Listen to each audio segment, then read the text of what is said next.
ഇന്നലെ വെട്ടാൻ പോയപ്പോൾ ഒരു മുട്ടൻ വാഴയില കിട്ടി. കുഞ്ഞാണ്ടി ഇലകളൊന്നുമില്ലായിരുന്നു. അപ്പോൾ അതൊക്കെ വിട്ട് ഞാൻ അകത്തോട്ട് വന്നിട്ടുണ്ട്. അപ്പോൾ നമ്മുടെ പരിപാടികളൊക്കെ ആരംഭിക്കുന്നതേ ഉള്ളൂ. അപ്പോൾ നമ്മുടെ ലഞ്ച് ബോക്സിലേക്ക്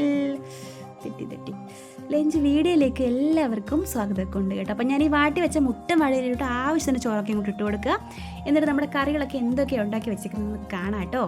ചോറ് വിളമ്പി കൊടുത്തു. അതിലേക്ക് നമ്മൾ എന്ന് വെക്കുന്ന സാധനം അച്ചാർ വെച്ചിട്ടുണ്ട്, മാങ്ങ അച്ചാർ. ഇനിയും കുറച്ച് ദിവസം പോകും കേട്ടോ ഇത്.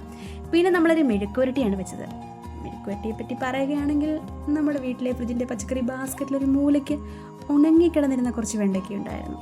എന്തിനാ ഈ ഉണക്ക വെണ്ടയ്ക്ക ഇട്ടൈത്തള എന്ന് അമ്മ പറഞ്ഞെങ്കിലും ഒരാഴ്ച മുമ്പ് ഞാൻ അവരെ സ്നേഹത്തോടെ വീട്ടിലോട്ട് കൊണ്ടുവന്നത് ആലോചിച്ചപ്പോൾ എനിക്കെടുത്ത് കളയാൻ തോന്നിയില്ല കേട്ടോ. കുറച്ച് നേരത്തെ ട്രീറ്റ്മെൻറ്റിനോടുകൾ ഞാൻ അവരെ മനോഹരമായൊരു മെഴുക്കുവരട്ടിയാക്കി എടുത്തു. പിന്നെ നമുക്ക് ചക്കക്കുരുവും ചുണ്ടക്കയും കൂടി തോരൻ വെച്ചിട്ടുണ്ടായിരുന്നു. എന്നും മത്തി മാത്രം മേടിക്കുന്നത് ഞാൻ ഇന്നലെ കുറച്ച് കേരച്ചൂര മേടിച്ചു. അത് കറിയാക്കിയതും ഉണ്ടായിരുന്നു. ഇത്രയൊക്കെ പറയുമ്പോൾ എൻ്റെ ഫേവറേറ്റായ ചുണ്ടക്കയെ പറ്റി 2 വാക്ക് സംസാരിക്കണ്ടേ. ലോകത്ത് ഇത്രയും മനോഹരമായൊരു പ്രണയജോഡി ഉണ്ടോ എന്ന് പോലും എനിക്ക് സംശയം തോന്നിയിട്ടുണ്ട് കേട്ടോ. ചുണ്ടക്കയിൽ ചൂവും ചക്കക്കുരുവിൽ ചായയും ഉണ്ടായതുകൊണ്ടാണോ ഇത്രയ്ക്ക് ടേസ്റ്റ് തരാൻ ഇവർക്ക് പറ്റിയിട്ടുള്ളത് എന്ന് പോലും ഞാൻ ചിന്തിച്ചു. ചുണ്ടക്കയോടൊപ്പം ചക്കക്കുരു അല്ലാതെ വേറെ ആര് ചേർന്നാലും ഇത്രയ്ക്ക് രുചി തരാൻ ആർക്കും പറ്റിയിട്ടില്ല കേട്ടോ.